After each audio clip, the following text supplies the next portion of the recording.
Welcome back, everyone. Today on the Joseph Carlson Show, we're going to be talking about Palantir.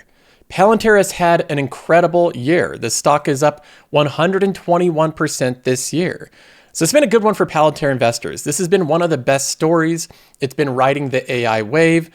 But unfortunately, this monumental rise in stock price has led the stock to be extremely expensive. With this being one of the most known popular stocks amongst social media and retail investors, I think it's good to take a look once in a while at the valuation. So we're going to be taking a look at Palantir, going through the valuation and explaining why I believe this stock is extremely expensive. Now, we also have news from Bloomberg that Netflix saw a spike in cancellations after the former CEO, Reed Hastings, donated millions of dollars to the Kamala campaign. It upset conservatives, there were protests. We know that a lot of people were posting screenshots of them canceling the service. Now we have some analytics and data to show that this did in fact cause a spike in cancellations. We're going to be going over what this means for Netflix. As a Netflix investor, how do I view this company leaning so liberal, being such a Democrat liberal company, and why it's continually targeted by leading conservatives like Elon Musk. We have news that Tim Sweeney, the owner of Epic Games, which is the creator of the game Fortnite, is once again unhappy with Google. He's suing Google once again, and this time Samsung as well, for good measure. We'll be looking into those lawsuits. And then finally, we also have a report that Google apparently paid $2.7 billion to bring back a single employee, an AI genius. That's quite the price tag to pay for one employee. We'll be looking at why Google decided to pay $2.7 billion for this employee. Now we start off today with the main story, which is Palantir is now an extremely expensive stock. Whether it's overvalued is a different question, but it is very, very expensive. Now, I know anytime you say something like this for a very popular stock, one that there's a lot of social media, one that a lot of people have their money in, there's an immediate backlash. People immediately jump to the keyboard. They go down to the comment section in a fury full of anger and hatred towards anyone that criticizes their company. So before you do that, before you race to the comment section to leave a comment that Joseph doesn't know what he's talking about, Joseph is just coping because he missed Palantir, Joseph just doesn't like Alex Karp's hair. None of that is true. So just slow down a bit. None of that is true. I do like Alex Karp's hair. I think it's cool. He has great style. He's a very eccentric leader. I do think that Palantir is a great company. So it's not true that I have something against Palantir. In fact, I've been very positive about Palantir for a long period of time. So before you jump to judgment and start leaving angry comments, just slow down a bit. Wait until you at least watch this first segment. Then leave the angry comments afterwards. Now, like I said, Palantir is one of the most popular stocks amongst social media and retail investors. And this isn't something that I'm just saying because I kind of see it. It's also something that I'm saying because the data supports it. Over 50% of Palantir shares are owned by retail investors. A minority is owned by institutional investors, meaning that it's a lot of individuals buying this company. A lot of individuals, a lot of small funds. It's not major institutions buying up Palantir, which I think is fine. That's a great thing to have individuals buying shares in a great company. So I don't see any problem with that, but it just shows that this is a really, really popular stock. There's no set answer in valuation. In fact, there's a number of ways to value a company. You can value a company through revenue multiples. You can value it through earnings per share. You can value it through free cash flow per share. You can value it through EBITDA or enterprise value. There's all sorts of ways to look at valuation of a company. And rather than focus on just one and try to nitpick one way of valuing Palantir, I want to look at it through multiple ways. We can illustrate the price of Palantir by looking at it through multiple lenses. Now, the first one we can look at is the free cash flow. This is one that I look at for every company. Basically, what Qualtrim shows here, this free cash flow yield, is the yield you're getting when you buy the stock. And this is very similar to the yield that you get from a bond. For example, if you look at a stock and it has a 4% free cash flow yield, that means that if you invest $100, based on their last 12 months of cash flows, they can pay you $4 back in a calendar year. So you invest $100, you get $4 back per year. Now, hopefully they grow that amount year over year. Bonds can't do that. They just pay you the same amount. Hopefully stocks will grow and they'll pay you $4 and $5 and $6 back per year. But this is the current yield. $100 invested, getting back $4 per year means a 4% yield. Palantir right now, not factoring in stock-based comp, not factoring in dilution, which is a whole other thing we could factor in, but even leaving that out, has a 0.81% free cash flow yield based on the trailing 12 months. Again, if we look at this and we look at the free cash flow, Palantir generated $700 million of free cash flow. That's a lot of free cash flow, but unfortunately, the market cap is $82 billion. The way you look at the yield is you divide the amount that they generate in cash flows, that's the $700 million, divided by the $82 billion market cap. You move the decimals 2 places and you get that 0.85%. And that's how we get the free cash flow yield of 0.84%, a below 1% yield, which is important. If we look at Palantir from this lens, that means that based on the trailing cash flows, if we invested $100, we get back 84 cents per year based on a $100 investment. And that is rather low, even looking at Palantir compared to comparable companies. Now, I realize that Palantir is unlike most companies. It's an AI company. It's led by a great leader. It has a great story. Palantir is awesome, but there's also a lot of other great companies, a lot of other great similar software companies. And if we compare Palantir to any of them, you may notice a difference here. For example, we look at another company, CrowdStrike. This is one that's just incredible. The growth is monumental. It is growing lockstep every single quarter, even after their failed software update where they had problems. You can take a look at the revenue. It looks like it's fabricated, but this is real. This is all recurring subscription revenue. So this is virtually the best type of revenue you can get. It's profitable subscription revenue, fast-growing cash flows. If we look at the free cash flow, the customer growth, all of it is growing lockstep, more predictable, more reliable than most software companies. And the free cash flow is at $1.1 billion. Again, growing every single quarter of the year lockstep. So this is a fantastic company. And if we look at the free cash flow yield, it is double Palantir's. As expensive as CrowdStrike is, this company's still at double the yield of Palantir's. So Palantir's far more expensive on a free cash flow basis than CrowdStrike. But we can look at other companies here. Again, Palantir's at a 0.84% yield. ServiceNow is at a 1.67. It's over double. We have Palo Alto Network, another great fast-growing company, at a 2.81% yield. This is about 3 times what Palantir's is. Datadog at 1.74. We have Synopsys at 1.28. Even Microsoft, which I consider really expensive right now, has over double the free cash flow yield as Palantir. Viva Systems has 3 times the yield at 2.86. Adobe's at 2.83. Intuit's at 2.67. HubSpot's at 1.19. Oracle is at 2.44. Snowflake is at 2.23. Roper's at 3.47. Autodesk is at 1.81. Atlassian's at 3.41. Workday's at 3.34. SAP is at 2.5. And Salesforce has the highest free cash flow yield, meaning based on the cash flows, it is the cheapest company out of every major enterprise software company with a free cash flow yield of 4.39. So in summary, when we look at the free cash flow yields of every major enterprise company, Palantir has around half the yield of the average, meaning that on average, it's around double the price of any other major enterprise company based on its trailing metrics. Now, it is true that Palantir may be growing faster, and maybe it will grow its free cash flow way faster than these other companies. Maybe it's all worth it. I'm not saying it's not. I'm not saying that Palantir can't make it worth it, but what I am saying is a lot is already priced into the stock based on the cash flows. Investors in Palantir are assuming that the stock is roughly twice as valuable as any other comparable stock in software. Now, again, that may be the case, but that's quite the assumption to make. Now, again, there's many ways to value a stock. The free cash flow yield's not the only one. We can also do it based on an earnings per share basis.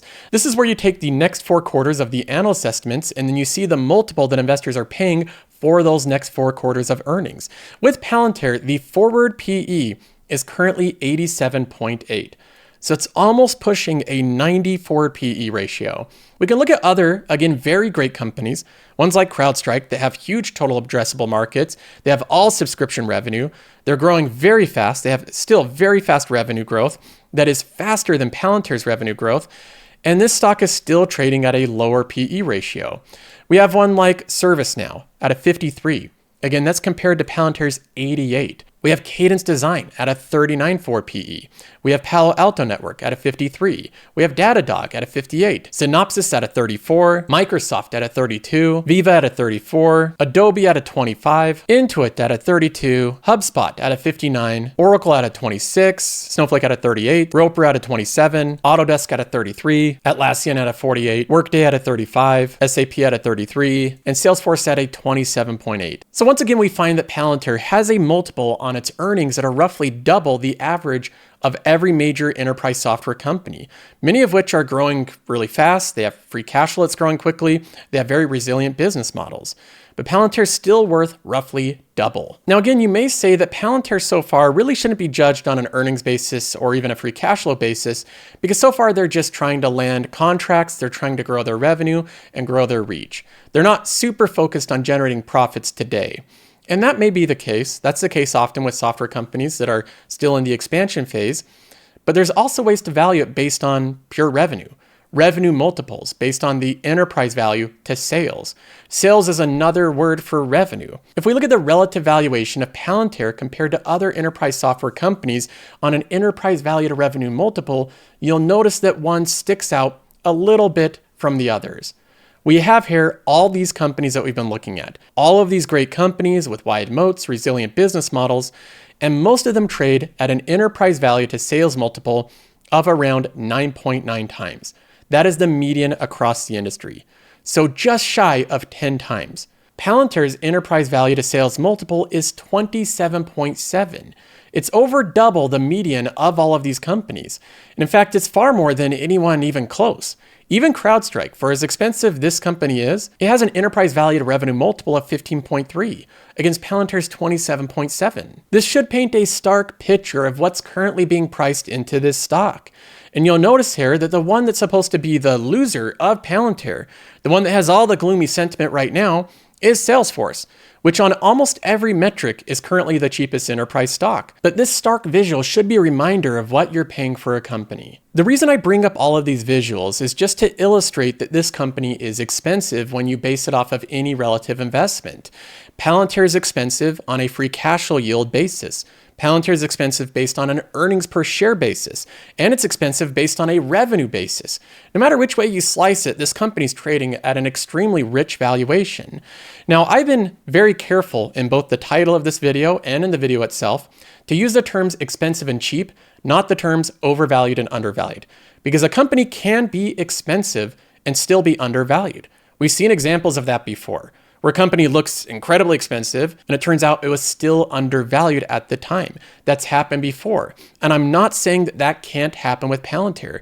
There is a chance of this company outperforming expectations and turning out to be undervalued. Whether or not a company's truly undervalued or overvalued depends heavily on how much cash they generate in the future.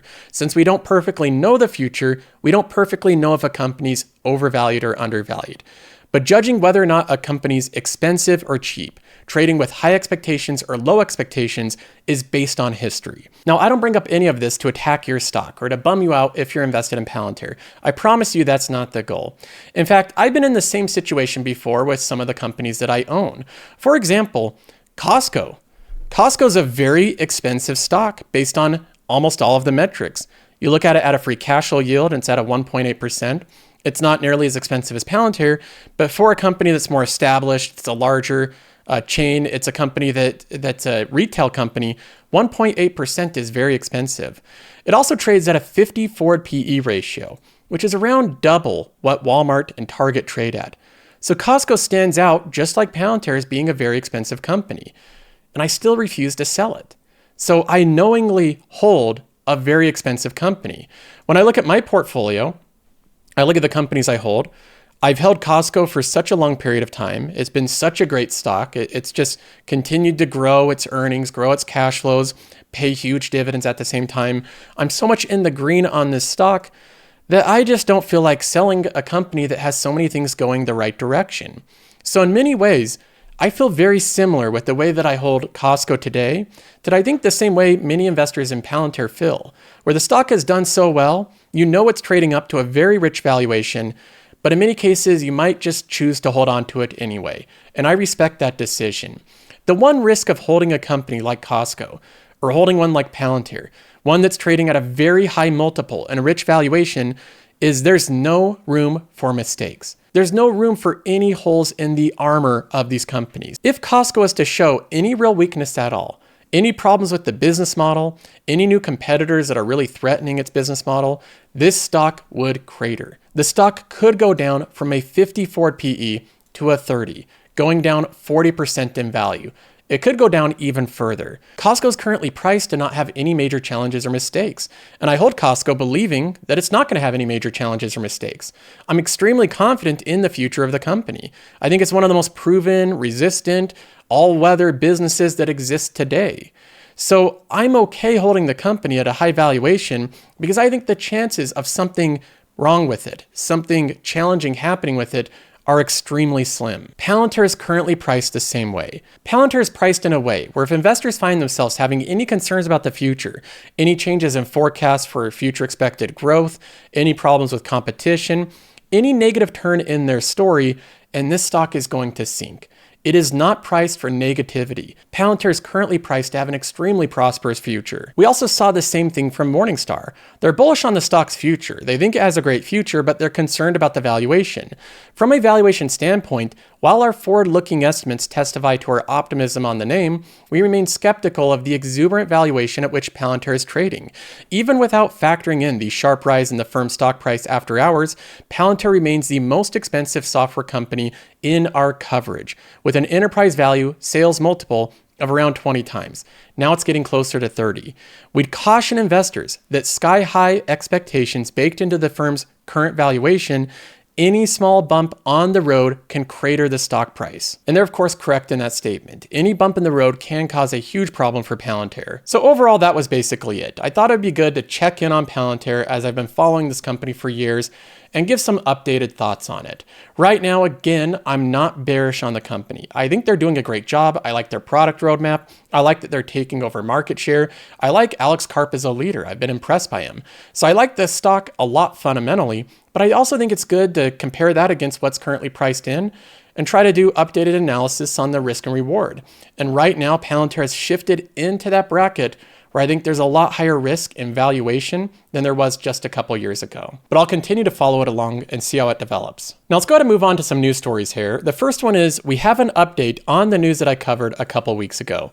If you followed this channel, a few weeks ago I covered news that Netflix had a bit of a controversy, and they do from time to time. But this one was because there's a big headline that this guy, Reed Hastings, the former CEO of Netflix and current chair of the company, he donated, I think it was like $4 or $5 million to Kamala Harris's campaign through some super PAC. So he has a lot of money. He founded Netflix. He was like the creator of it. And he donated some money to his preferred candidate. Now, he donated his own money. He didn't use Netflix's balance sheet or Netflix's funds. He used his personal money that he made working at Netflix, but it was his personal money that he donated. So Netflix can't control the donations of their employees. That's not something that you can legally do. Netflix can't say, hey, employees, stop donating to specific candidates. You just can't do that. But regardless, the affiliation of him being the former creator of Netflix and donating such a large money to the Kamala Harris campaign meant that he was targeted by a boycott from conservatives. I think that's okay to do. You can support whatever business you want. But we didn't really see what happened from that boycott until we got the analytics. And that's what this article shows. It shows an update on what that boycott really did. The headline is that the Netflix cancellation spiked after Reed Hastings donated to the Kamala Harris campaign. Looking further into this, they say Netflix suffered a surge in cancellations in the days after the co-founder and chairman, Reed Hastings, endorsed Kamala Harris for president and donated millions to her campaign. The rate of cancellations, or churn in the industry parlance, nearly tripled in the US after his endorsement, according to the researcher Antana. The streaming giant has the lowest churn in the history. So they're basing this off of the research of Antana. They have some different ways of getting this data because, of course, Netflix isn't releasing daily cancellation rates, but I think they can use some other third-party stuff like credit cards and PayPal and different transactions and traffic to different websites to try to determine what the normalized cancellation rate and then if there's any spike. I think that's how they're getting this data. They say that customers in the US canceled Netflix at a higher rate in July, 2.8%, than any month since February. But the 5-day period after Hastings' endorsement was unusual, even for July. Hastings, a longtime Democratic donor, endorsed Harris in a post in the social media platform. A day later, Hastings told the information that he had donated $7 million. So it was $7 million. That's a lot of money. To the pro-Harris super PAC. Shortly after Hastings' endorsement, fans of Donald Trump began urging people to drop the service. Some posted photos showing that they closed their accounts alongside the hashtag #CancelNetflix.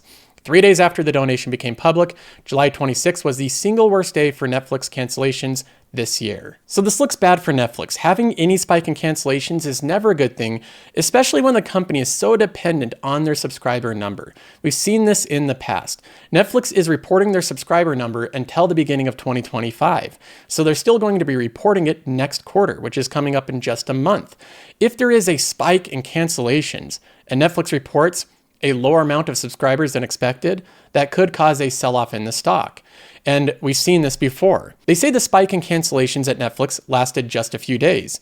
And they also note that it wasn't as severe as a reaction in 2020 when conservatives asked Netflix to take down the French movie Cuties, which they felt exploited children. So if you remember that whole controversy, that was one of the biggest ones Netflix has ever had. They licensed this movie called Cuties.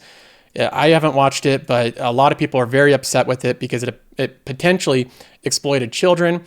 It was a big mess, and a lot of people canceled Netflix. Millions of people did. They say that this is not quite as bad, that this one only lasted a couple of days. It hasn't been as big of a reaction as the French movie Cuties. Now, obviously, I'm an investor in Netflix. I've held this company for some time. I think it's a great investment. It's one it's done really well so far. It's recovered. There's a lot of bullish momentum in Netflix. And it is true that a large amount of cancellations, like 1 million people canceling the service over Reed Hastings donating Democrat, could potentially harm the stock. So I wouldn't be surprised if this next upcoming earnings was a little bit risky for Netflix. We could see a drop after hours if they have disappointing subscriber numbers. But even so, I'm still not concerned about this stock. And any large drop in the stock price, in my opinion, is a buying opportunity. If we look at the data here from Qualtrim, we have one of the KPIs that tracks the total subscribers over time. This is what it looks like. They say that this controversy so far has not been as bad as the Cuties controversy. So we go back to August or September of 2020. We have the amount of subscribers right here. Netflix had around 195 million subscribers when they had that big controversy and boycott over the Cuties film. Since then, Netflix has gained roughly 75 million subscribers. They're now at 277 million subscribers. That is after that boycott. This is what I mean by Netflix being inevitable. It's true that a boycott can take down the subscriber number by a couple million or 500,000 for maybe a quarter or two, but over time, the dominant streaming player will continue to gain global market share. The company's current path and global growth, in my opinion, is inevitable, and the donations of a former CEO are not going to be enough to change that course. Now, on a side note, Elon Musk continues to go after Netflix by sharing how liberal or Democrat the company is. For example, he says just yesterday on Twitter that donations by Netflix employees could not be more lopsided in favor of the Democrat Party. It's nearly 100% Democrat. And he shares this graphic here, which shows the election contributions in 2024 by major companies. Netflix is nearly 100% to the Democrat side. Then you have other companies like Alphabet at 89%. You have Twilio at 100%. You have other companies like Blackstone that are mostly conservative. But basically every media company and technology company is mostly Democrat. And this is where, frankly, I don't agree with a lot of these posts and the criticisms focus solely on Netflix. It is true that Netflix is a mostly Democrat or liberal company, but so is every entertainment company. If you were to cancel Netflix and find your entertainment somewhere else, where else are you going to go? What is the conservative entertainment company that's also a dominant streamer that provides thousands of hours of entertainment? Are you going to go to YouTube? Google's 90% liberal or 90% Democrat based on their donations. Out of the 180,000 employees, there are 160,000 that are Democrat.